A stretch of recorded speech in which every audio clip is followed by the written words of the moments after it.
লন্ডনের এয়ারবিএনবির এই ব্যাকইয়ার্ডটা আমাদের ব্রেকফাস্ট আর আড্ডা মারার একটা খুব সুন্দর জায়গা হয়ে গেছিল। যে কোনো এয়ারবিএনবিতে 2-3 দিনে যেন ওটাই আমাদের নিজেদের ঘর হয়ে যায়, ওটাকেই আমরা নিজেদের মতো করে কমফোর্টেবল করে তুলি। সবাই মিলে ঘুরতে আসলে এটাই একটা মজা। আমি খুব একটা রোদের তাপ নিতে পারি না, তাই একমাত্র আমিই ছায়ায় বসে, বাকি সবাই রোদ পোহাচ্ছে। এয়ারবিএনবির কাছেই একটা স্টোর ছিল, সেখান থেকেই নিজেদের মতো অল্প কিছু বাজার করে নিয়েছিলাম, আর কিছুটা তো বাড়ি থেকেই নিয়ে গেছি। এই দিয়েই আমাদের 3 দিন বেশ ভালো কেটে গেল। এই স্টোরটাতে ব্রেস্ট পিস, থাই পিস আর হোল চিকেন পাওয়া যায়। সলিড চিকেন কারোর পছন্দ নয় বলে আমরা গোটা চিকেনই কিনে এনেছি, আর রাজ সেটাকেই কেটে পরিষ্কার করে দিচ্ছে। এখানে এই একটা অসুবিধা, পুরো চিকেনের সব রকম পিস চাইলে নিজেদেরকেই কেটে পরিষ্কার করে নিতে হয়। আজ ডাল, আলু ভাজা আর সাথে চিকেন তৈরি হচ্ছে। সারাদিন যেমন তেমন বাইরে খেয়ে নেওয়া যায়, আর দিনের শেষে যদি একটু গরম ভাত থাকে তাহলে সারাদিনের ক্লান্তি এক নিমিষে দূর হয়ে যায়। আপনি যে শ্বশুর মশাই কথাটা বলেন আমার শুনতে খুব ভালো লাগে। হ্যাঁ, দিতে হবে। হ্যাঁ, শুনলে আমার কি হবে, দিলে আমার লাভ হবে। দুই বৌমা আর শ্বশুর মশাই, খুব ভালো লাগে কথাটা শুনতে। লোকে বলে এর শ্বশুর এ, তুমি তো ওর শ্বশুর, কিন্তু নিজে বলে আমি আমার শ্বশুর মশাই। টাইমে টাইমে খাওয়া বলছে, প্রশংসা করছে, তাই বলছি আমি যাচ্ছি। শ্বশুর সবাই মিলে চা খেতে খেতে গল্প করতে বেশ ভালোই লাগে। আর এদিকে শ্রেয়সীদি সব ম্যারিনেট করে এখন মাংস করতে বসেছে।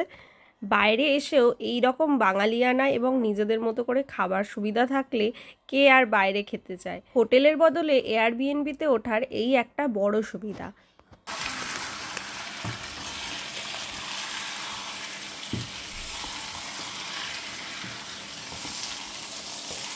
ঢাকা আছে বড়।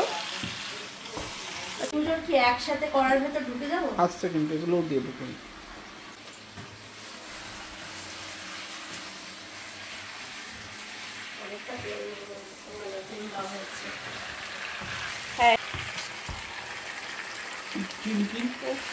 সুন্দর করে পিস কাটা হয়েছে, পিসের উপরই টেস্ট নির্ভর করে। ছাল ছাড়াওনি না, এটা ছাড়ানো যায় না, লিংস আর ছাড়ানো যায় না গো, অ্যাটলিস্ট আমি শিখিনি।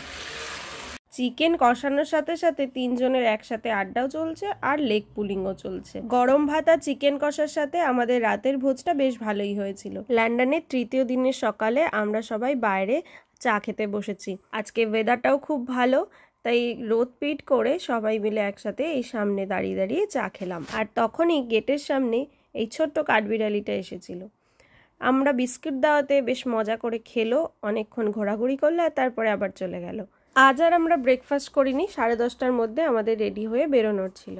তো সকালবেলায় শুধু আমরা চা বিস্কিট খেয়ে ঘর গুছিয়ে বেরিয়ে পড়লাম। নিজেদের লাগেজের সাথে সাথে ঘরটাকেও একটু টিপটপ করে রেখে আসতে হয়। জায়গার জিনিস জায়গায় ঢুকিয়ে তালা দিয়ে তারপরে আবার বেরিয়ে যেতে হয়। চলো, লন্ডনে আমাদের এয়ারবিএনবিটা তো কেমন ছিল তোমাদের সাথে শেয়ার করি। গেট থেকে ঢুকেই ছিল ওপেন একটা কিচেন। এখানেই সব ইউটেন্সিলস দিয়ে দিয়েছিল, কাপ, প্লেট, গ্লাস, বোল, যা যা মোটামুটি 2-3 দিন থাকার জন্য লাগে সব কিছুই ছিল।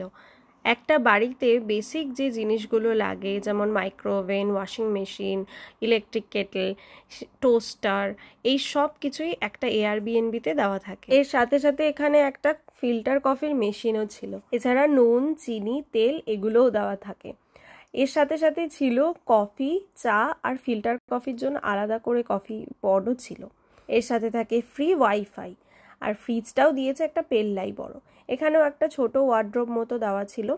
তারপরে ঢুকেই ছিল একটা বড় ওয়াশরুম, আর এই ওয়াশরুমটাই আমরা ইউজ করেছি, কারণ এখানে বাথটাব নেই, সুন্দর দাঁড়িয়ে স্নান করা যায়।